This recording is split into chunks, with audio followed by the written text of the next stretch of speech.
Welcome to Fan for Racing Radio. I am Fan for Racing Sharon, and joining me today is Jay Huseman. Welcome to the show, Jay. Thank you, and good morning. Excited, got a big race weekend. Some new things going on this weekend. Always excited about that. New names in Echo Park and new tournament, new in-season challenge. So whole lot going on this weekend, and I know you already did it, Sharon, but we're starting the weekend with the Xfinity. How often does that happen? Yes, that doesn't happen very often. I put out the Xfinity Series preview this morning, and now Jay and I are going to do the Lime Rock preview for the NASCAR Truck Series. They're racing on Saturday, so should be a lot of fun. Let me go ahead and give you the details for this one. The NASCAR Craftsman Truck Series will race the LiUNA 150 at Lime Rock Park. It's a 1.478 mile asphalt paved road course. And that race is on Saturday, the 28th of June at 1 p.m. Eastern Time. Coverage will be carried on Fox this week at 1 p.m. Eastern Time, the NASCAR Radio Network, and SiriusXM NASCAR Channel 90. They will race a distance of 147.8 miles over 100 laps. First stage is 35 laps, ending on lap 35. Second stage, also 35 laps, but ends on lap 70. And then the final stage will be 30 laps, ending on lap 100. Now, there will be on Friday, June the 27th, the NASCAR Craftsman Truck Series will have their final practice on Fox Sports 2 at 1 p.m. Eastern Time. Then if you want to watch the actual race on Saturday, they'll have the pole qualifying, the Continental pole qualifying on Fox Sports 1 at 9:30 a.m. Eastern Time.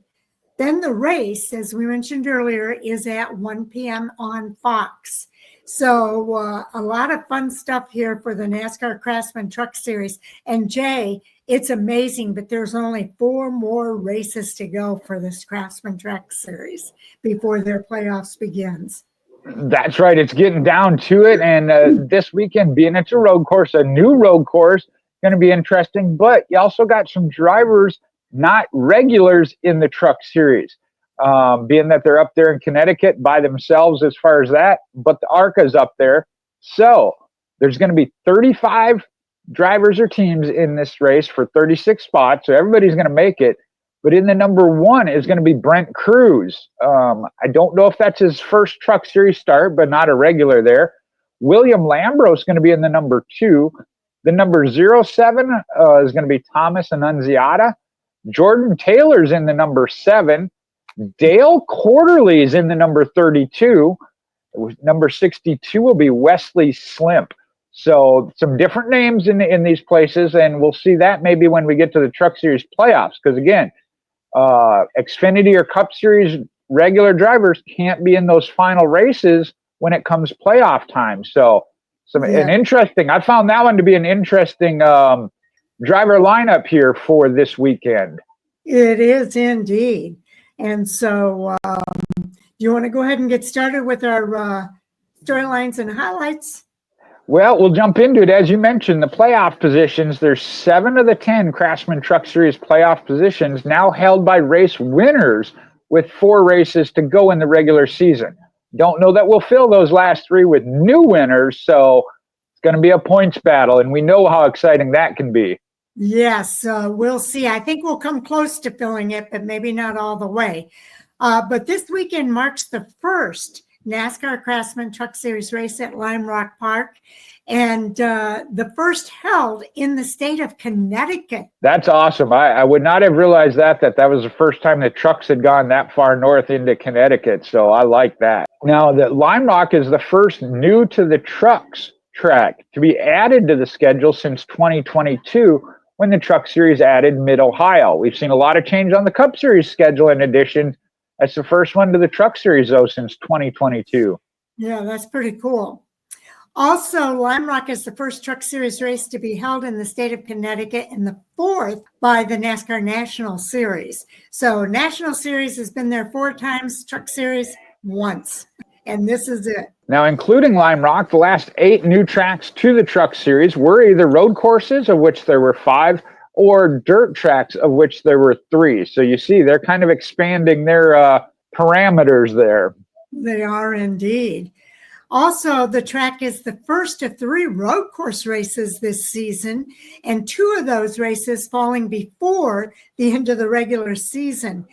Yeah, that's definitely an interesting fact, too, and we'll see how that plays out for some of these drivers that are going to be looking for that must-win situation. Drivers who led the most laps won 8 of the last 11 truck road course races, including each of the last 5. So, again, we want to watch qualifying and see who's going to be start up front and running up front to start with. Absolutely.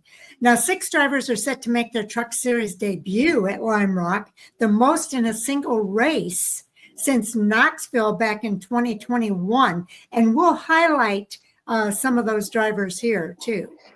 Yeah, I knew you had mentioned that, so that'll be an interesting thing to look at. Now, the last 6 races of 2025 were won by different drivers, and that ties the longest streak of the season. All right. And the driver who led the most laps won 7 races so far this season, but hasn't finished inside the top 10 in the last 2 races. So that's kind of an interesting step. No, the pendulum is swinging.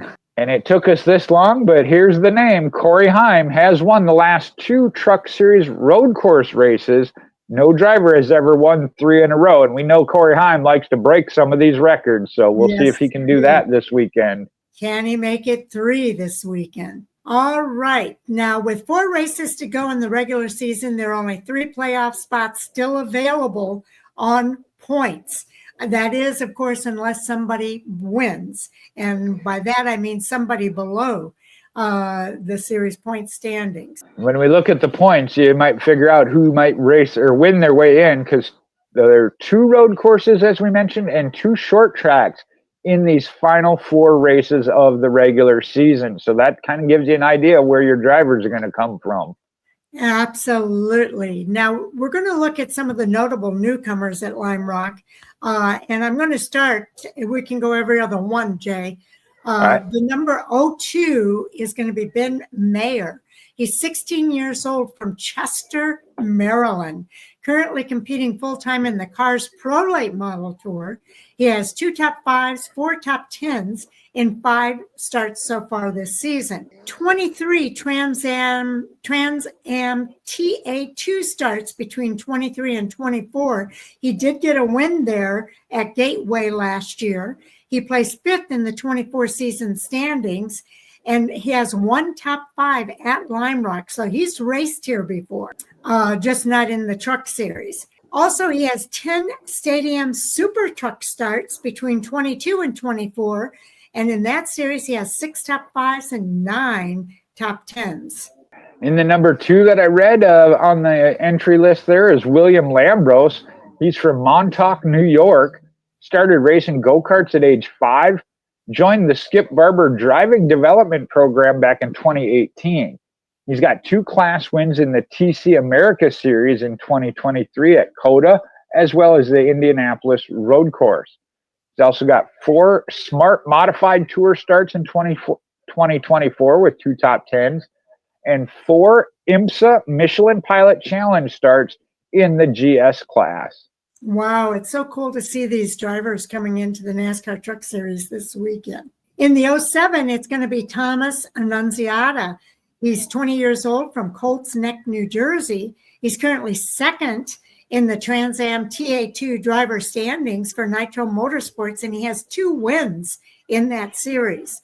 He also has 4 career Trans Am wins between 23 and 25, 3 Trans Am TA2 podiums at Lime Rock, so he's raced here before. And he's riding part-time for Cope Family Racing in the Xfinity Series this year as well. He also has 2 ARCA road course starts in 24 with a best finish of 4th, and that came at Mid-Ohio, another road course. Yeah, Spire Motorsports there with that number 7 brought in a big gun, if you will. 34 years old, but from Orlando, Florida.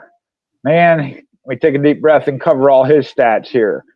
34 IMSA class wins, a 4-time IMSA class season champion, The Daytona Prototype, or DP, 2013. The Prototype in 2017.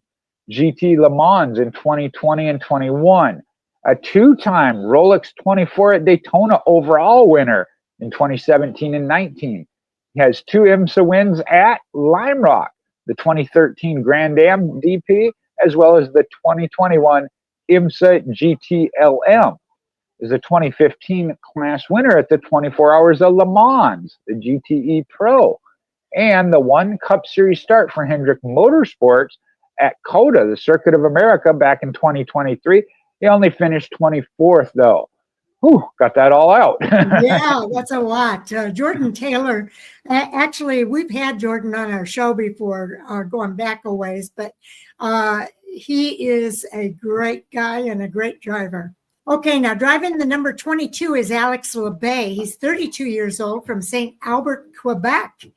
In 2017, he raced the NASCAR Penty Series and became the champion. Currently, he competes part-time in the SS Greenlight Racing in the Xfinity Series, and he has 158 NASCAR Xfinity Series starts between 2016 and this year. His career best Xfinity Series finish came at the Charlotte Roval in 2020 when he finished in 4th place. And the number 62, Wesley Slimp, is from Marietta, Georgia, just outside Atlanta. He's competed in the endurance racing since his junior high of high school. He's got 3 wins in the Lamborghini Super Trofeo North America, competing in the Porsche Carrera Cup North America this season, and has competed in the IMSA Ford Mustang Challenge Series in 2024. All right. Next, we're going to cover the clinch scenarios. It says for following Pocono, but going into Lime Rock this weekend.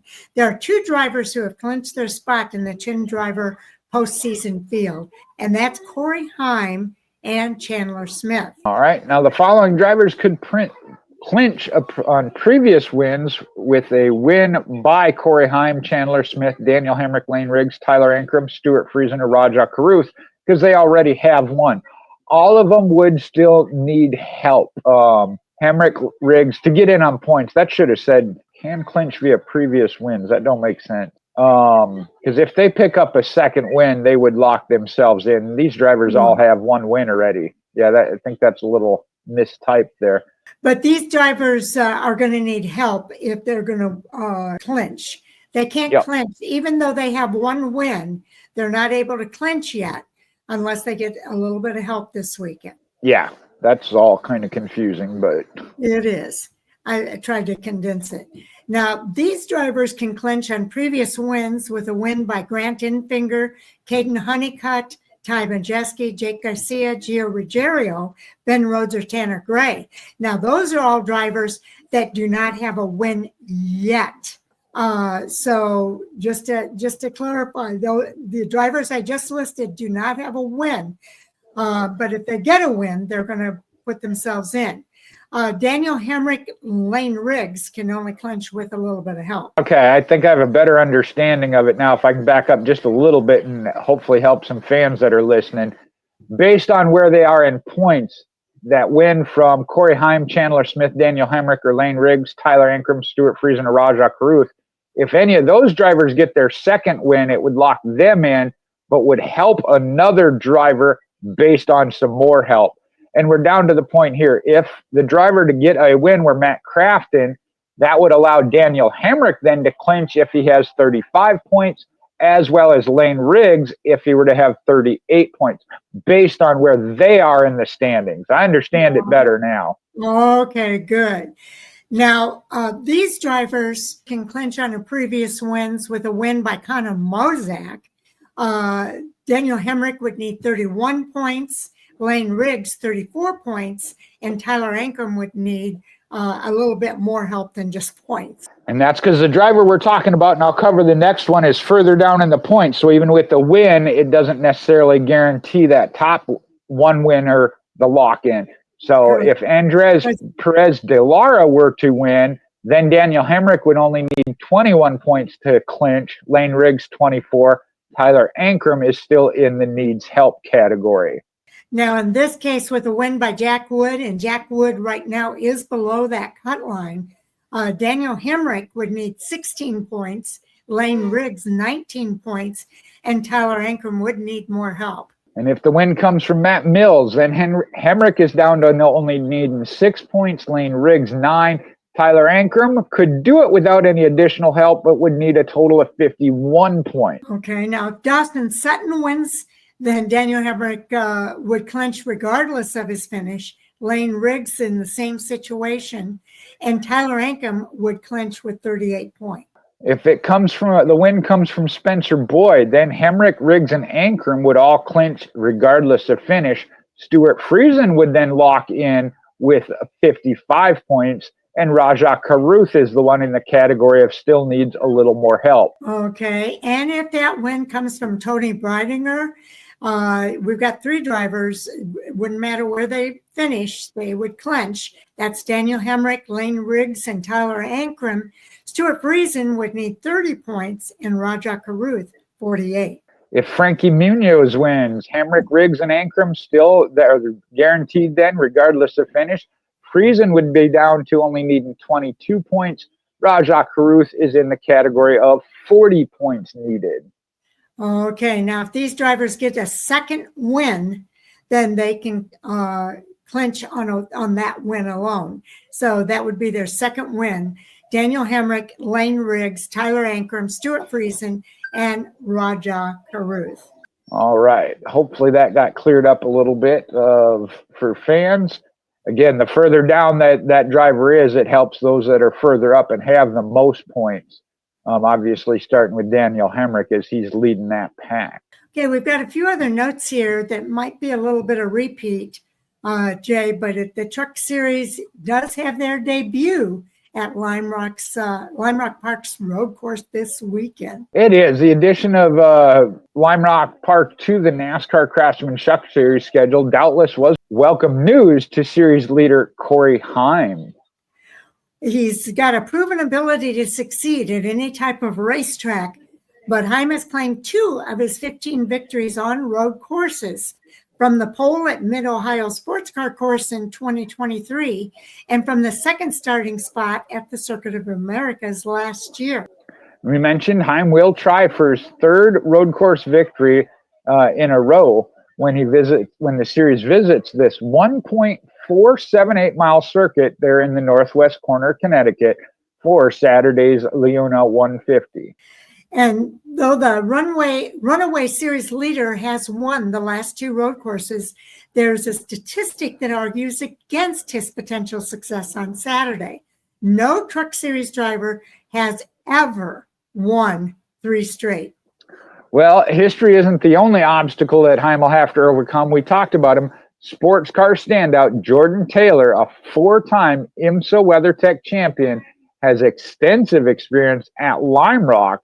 Not just in road course racing, but at Lime Rock, making his Truck Series debut there in the LiUNA 150. So stiff competition there for Corey Heim.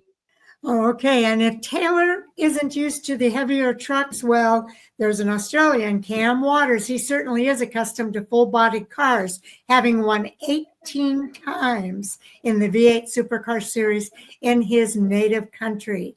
He'll be driving that number 66 ThorSport Racing Ford, and Waters is making his first Truck Series start of the year and the 3rd overall. So Cam Waters could be a threat this weekend. We kind of, based on the rundown we did talking about where everybody is in points, and Sharon's got it pulled up there if y'all want to look at it and follow along. Corey Heim being at the top, big thing to highlight across his line. It's already a 124-point lead overall in points. Getting close to being a lock for the regular season championship. But I highlight on the far right side, 32 playoff points built up. He is in a great position, going to be for throughout the playoffs. Now, Chandler Smith, 2nd in points, 2 wins, 11 playoff points built up. The only other driver with double digits. Daniel Hemrick, with his 1 win, has 5 playoff points. Lane Riggs just got a victory, and he's got 9 playoff points. He's picked up 4 stage wins, so been running up near the front anyway. Then you get into Grant Enfinger, Caden Honeycutt, they don't have wins, but 5th and 6th in points. Tyler Ankrum has a win. We mentioned that he's locked in, so has 6 playoff points.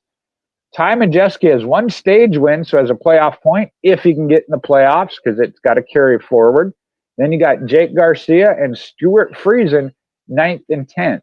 Now, 11th is Rajah Caruth. His victory bumps him in, so Jake Garcia in 8th is actually the cut line at 411 points. Ty Majeski is only at 421, 10 points above him. After that, you'd have to go 30 more points up to Caden Honeycutt. So he's in a pretty safe spot.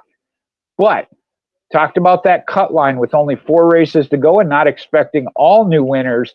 These points positions are going to be huge. Behind Jake Garcia, the next driver that's got to battle their way in would be Giovanni Ruggiero, a rookie at 363. That is 50 points almost.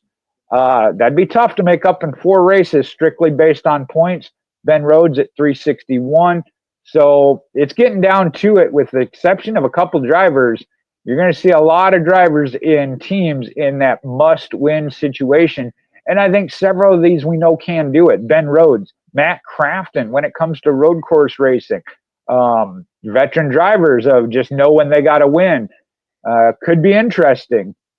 Yes, it could. And, we've got a lot of spoilers that are in the race this weekend. We've kind of mentioned some of the ones that have experience at Lime Rock, maybe not in a truck, but they do have experience at that track.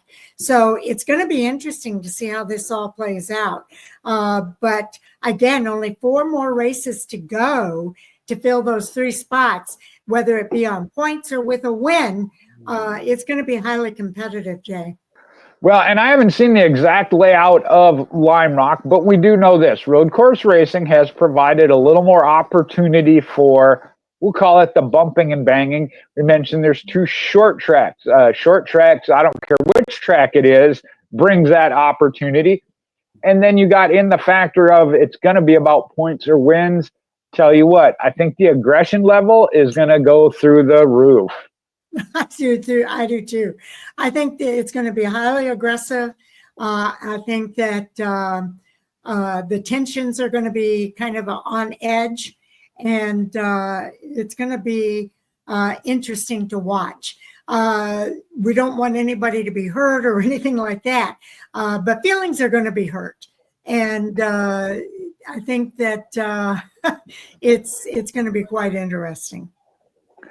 I think the other thing you may see is some wild off-the-cuff pit strategies or race strategies when it comes to that.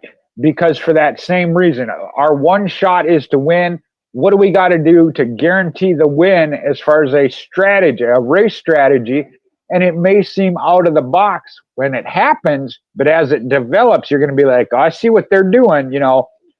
See a team pit from the lead, maybe, to top off with fuel if they think it's going to come down to fuel mileage. And you're like, why would you give up the lead? You got track position. Well, they got to have that win.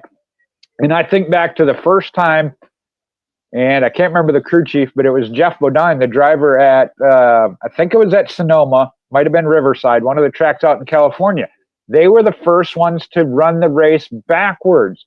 Jeff Bodine came down like 20 laps into the race to pit, and everybody was like, oh, he's got a problem. No, they figured out, and now all the teams do it. That's how they run the race now, because they saw how great that works. Think about that. We may see something like that this weekend, and that's strictly because, hey, our only shot is at winning this race. This is what we got to do to win. Exactly. So we've seen different pit strategies over the years, especially at this time of the season. So, and keep in mind too, that some of the newer drivers, I don't think there's a lot of new drivers in the truck series, but some of the newer drivers, and especially some of these ones that are coming in for this race that have raced at Lime Rock before, they could really shake things up as well. I think so. So, yeah, definitely going to be interesting. These next 4 races, very intense for the truck series. I know even on our hot topics, we've kind of said it. We think overall that maybe the truck series has been the most competitive and raciest series, if you will. So we'll see how this plays out, but I think it's going to be exciting. I think so as well. Do watch for more coming from Fan for Racing Radio. Jay and I are here for 2 more previews, and they're coming up. We've got the Cup Series preview as well as the ARCA Menard Series. Now, the Cup Series is racing at Atlanta this weekend, but the ARCA Menard Series is also racing at Lime Rock Park. Well, Sharon, I'll let you have first crack, and not just because there's a favorite, but I kind of got a rabbit in the hat, thanks to SiriusXM of knowing some of his stats. But who do you think's going to win it? For the Truck Series? Yep, for the Truck Series. Well, I think there's a high chance that we might see one of the new guys that have raced at Lime Rock before do well this weekend at Lime Rock. But Corey Haim's pretty good on the road courses. I don't know.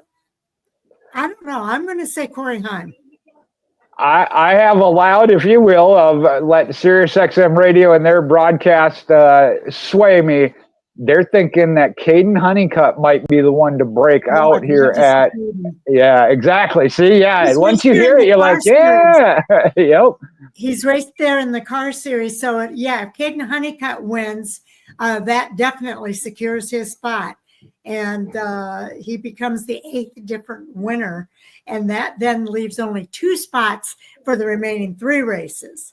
So I wasn't driving that bus, but when I heard it, I was like, I'm getting on board. I'm going to hop on the bus. Yeah, I like it. Caden Honeycutt would be a great winner there at Lime Rock Park. So we want to thank everybody for watching here on Fan for Racing Radio. We do appreciate it. We're starting to get a few comments from folks, and I got to tell you, I really appreciate the comments. I watch for those, and when you comment, I will respond. And if I miss it, then I think Jay probably will respond. But we do appreciate you guys commenting and letting us know your thoughts as we continue to present our reviews, previews, interviews, and Hot Topic sound-offs on live stream on Monday nights. So take care, everybody. Again, we appreciate you, and we'll see you in the next video. All right.